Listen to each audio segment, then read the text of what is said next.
حياكم الله وبياكم. بعد ما ربنا أهلك قوم ثمود ورجع الإيمان، بسرعة عاد الكفر مرة تانية إلى الجزيرة العربية، فأرسل الله نبيا من أولي العزم من الرسل، وهو أبو الأنبياء سيدنا إبراهيم عليه السلام، وهو ابن تارخ ويلقب بآزر، وده لأنه كان بيساعد قومه، وهو من سلالة سام ابن نوح عليه السلام. واتذكرت قصة سيدنا إبراهيم عليه السلام في القرآن الكريم في 73 موضع و25 سورة.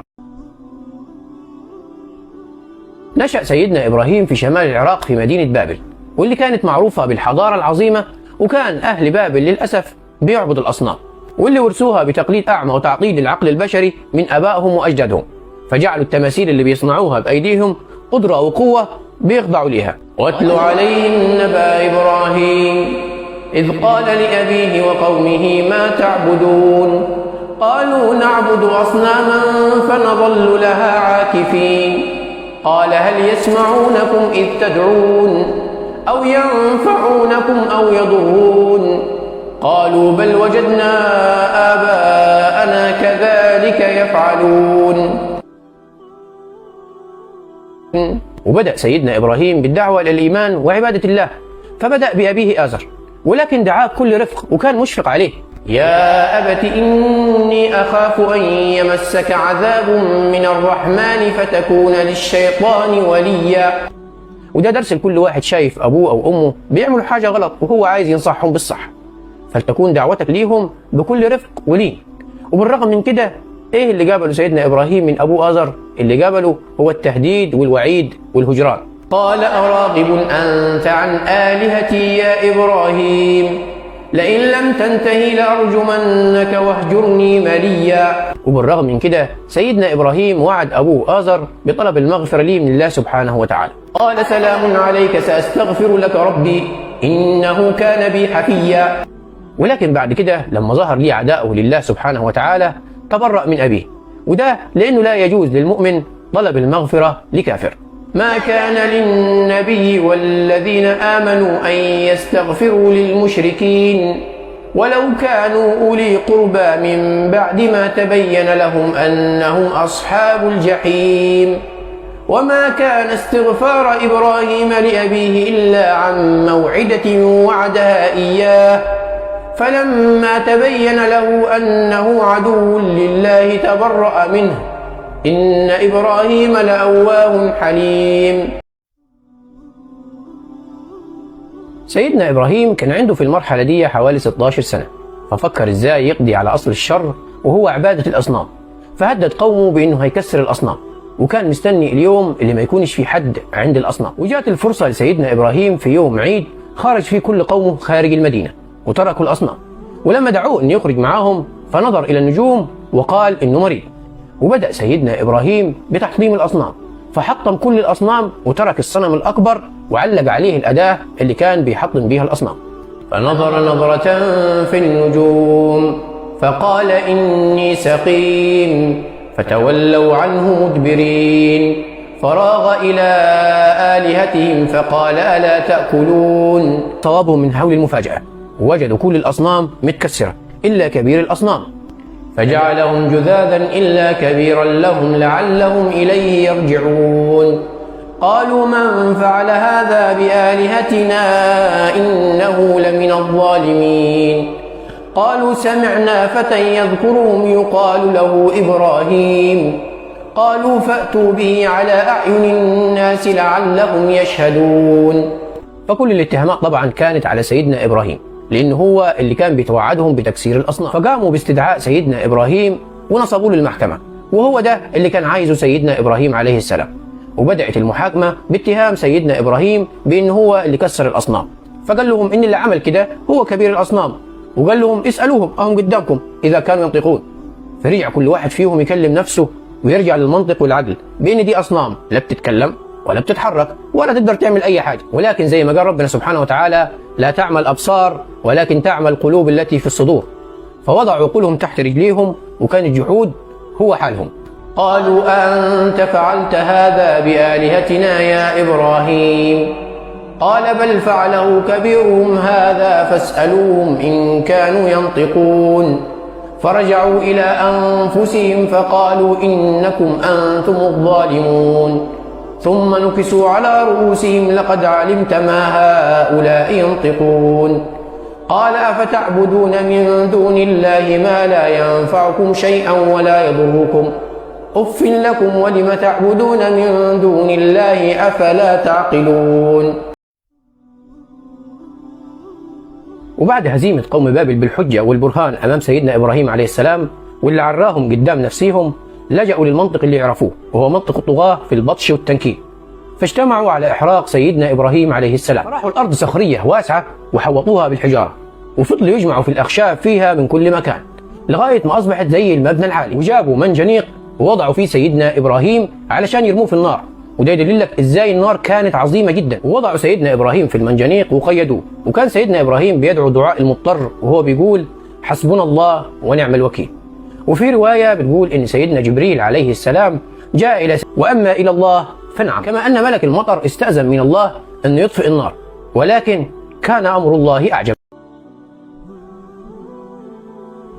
قلنا يا نار كوني بردا وسلاما على إبراهيم. وقال ابن عباس رضي الله عنهما لو لم يقل الله عز وجل وسلاما لآذاه البرد. سقط سيدنا إبراهيم في النار، ولكن لم تشتعل ثيابه، ولكن ما اشتعل فيه النار هو الحبل الذي كان مقيد به.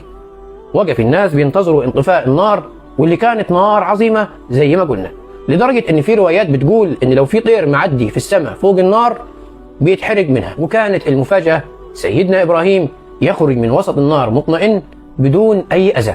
ورغم ان المعجزة كانت واضحة بينة امام قوم إبراهيم، إلا انهم لم يؤمنوا بالله إلا سيدنا لوط عليه السلام. فآمن له لوط وقال إني مهاجر إلى ربي إنه هو العزيز الحكيم. وبعد ما شاف سيدنا إبراهيم التكذيب للآيات الواضحة من قومه، عزم على الهجرة من بابل.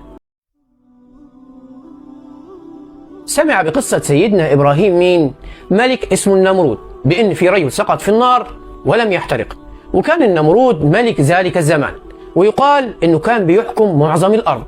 وكما ذكرت في رواية بأنه ملك الأرض مشرقها ومغربها 4 نفر، مؤمنان وكافران. فالملكان المؤمنان هما سيدنا سليمان بن داود عليهما السلام وذو القرنين، والكافران هما بختنصر ونمرود ابن كنعان. وبدأ النمرود يجادل سيدنا إبراهيم في الملك والقدرة، لأنه شايف نفسه والعياذ بالله إله من دون الله.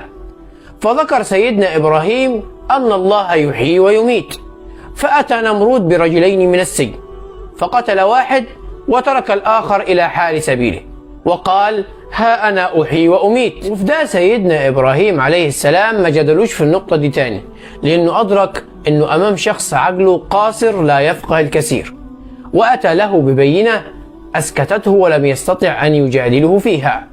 فقال له سيدنا إبراهيم عليه السلام إن الله يأتي بالشمس من المشرق فأت بها من المغرب، فبهت الذي كفر.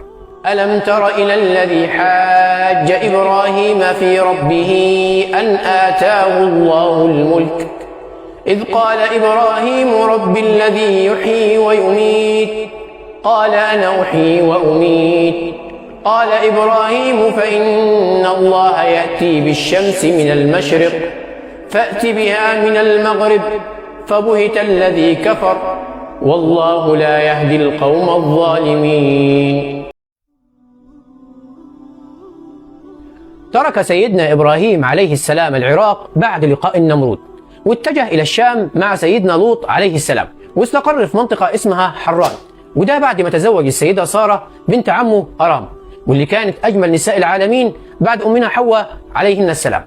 وكان أهل حران بيعبدوا النجوم، فأراد سيدنا إبراهيم أن يدعوهم إلى عبادة الله الواحد القهار، وقد أتاه الله الحجة القوية والتنوع في أساليب الدعوة إلى الله، فاتبع مع أهل حران أسلوب التدرج والمجاراة، بأنه يجريهم في اللي هم فيه لغاية لما يوصلهم للي هو عايز يوصله لهم. فلما جاء الليل رأى سيدنا إبراهيم كوكب الزهرة، فقال لهم بطريقتهم علشان يجريهم هذا ربي.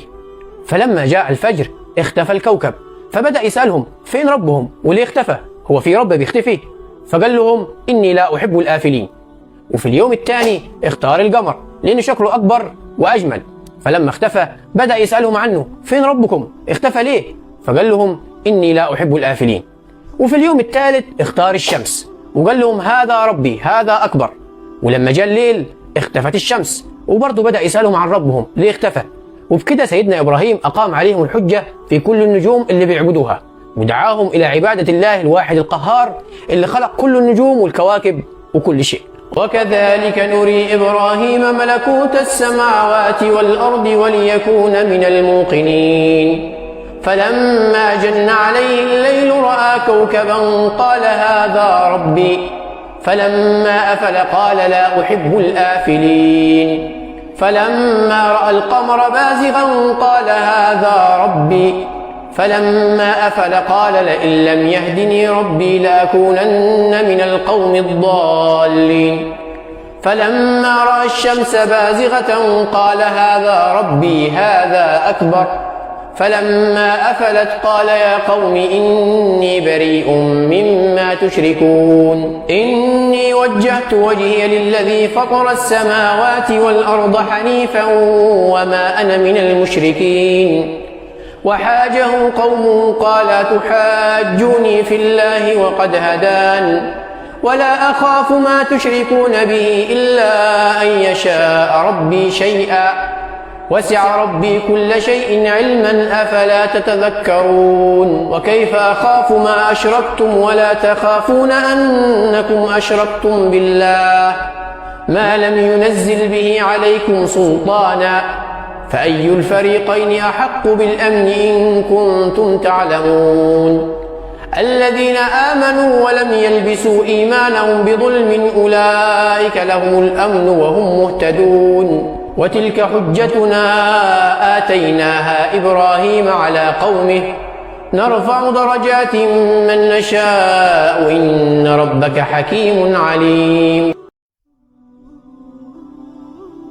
ولما أصر أهل حران على عبادة النجوم والكواكب برغم الأدلة والبراهين اللي أتى بها سيدنا إبراهيم، فهاجر سيدنا إبراهيم عليه السلام إلى مصر. وما إن وصل حتى سمع ملك مصر بأن رجل جاء إلى مصر وكان معاه امرأة حسناء من أجمل نساء الأرض، فطمع بها وأرسل الملك جنوده علشان يجيبوها له، وقال لهم شوفوا الرجل اللي معاها لو كان جوزها اقتلوه.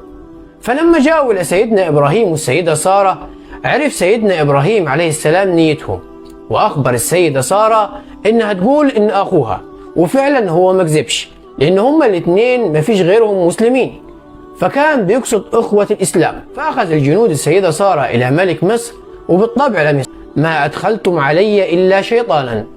فخرجت السيدة سارة من مصر مع سيدنا إبراهيم بعد أن أعطاها الملك الهدايا والعطايا، وأعطاها جارية تخدمها اسمها هاجر.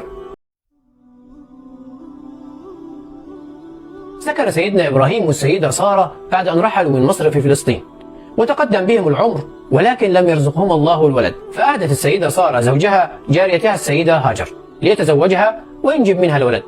وبالفعل رزق الله سبحانه وتعالى سيدنا إبراهيم بولده إسماعيل من السيدة هاجر، وكان في عمر 86 سنة.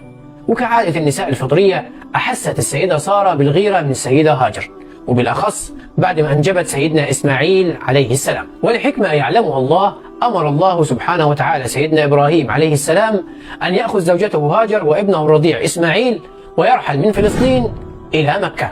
ووقتها كانت مكة وادي خالي ما فيهوش لا زرع ولا مية، وفي هذا المكان الموحش ترك سيدنا إبراهيم زوجته وابنه إسماعيل. وهذا كان الاختبار الأول لسيدنا إبراهيم عليه السلام في غلاوة ابنه إسماعيل، وهم بالرجوع إلى فلسطين. فصرخت السيدة هاجر واستغاثت بزوجها، ولكن سيدنا إبراهيم لم يلتفت لها. وقتها تنبهت السيدة هاجر للأمر وقالت يا إبراهيم الله أمرك بذلك؟ فقال بلى، يعني نعم أمرني بذلك. فقالت الزوجة الواثقة بالله إذن لن يضيعنا. بالفعل هو شعار الحياة إذا التزمت بأوامر الله. ولكن نفذ الزاد ونفذ الماء وجف حليبها، فقامت تبحث عن أحد تستنجد به، فصعدت إلى أقرب تل منها وهو الصفا، ولكنها لم تجد مغيث. فرأت جبل المروة فهرولت إليه في بطن الوادي، ولكنها أيضا لم تجد مغيث. فهرولت مرة أخرى إلى الصفا، واستمرت هكذا إلى أن أتمت 7 أشهر. وكما قال عن ذلك النبي صلى الله عليه وسلم في رواية عن ابن عباس رضي الله عنهما قال رسول الله صلى الله عليه وسلم: يرحم الله أم إسماعيل لو تركت زمزم، أو قال: لو لم تغرف من الماء لكانت عينا معينا، يعني لأصبحت ماء ظاهرا على وجه الأرض كبحيرة كبيرة. وكان في قبيلة اسمها جرهم، فكانوا بيبحثوا في الصحراء عن مكان فيه ماء علشان يستقروا فيه، وده بعد ما انهار سد مأرب في اليمن.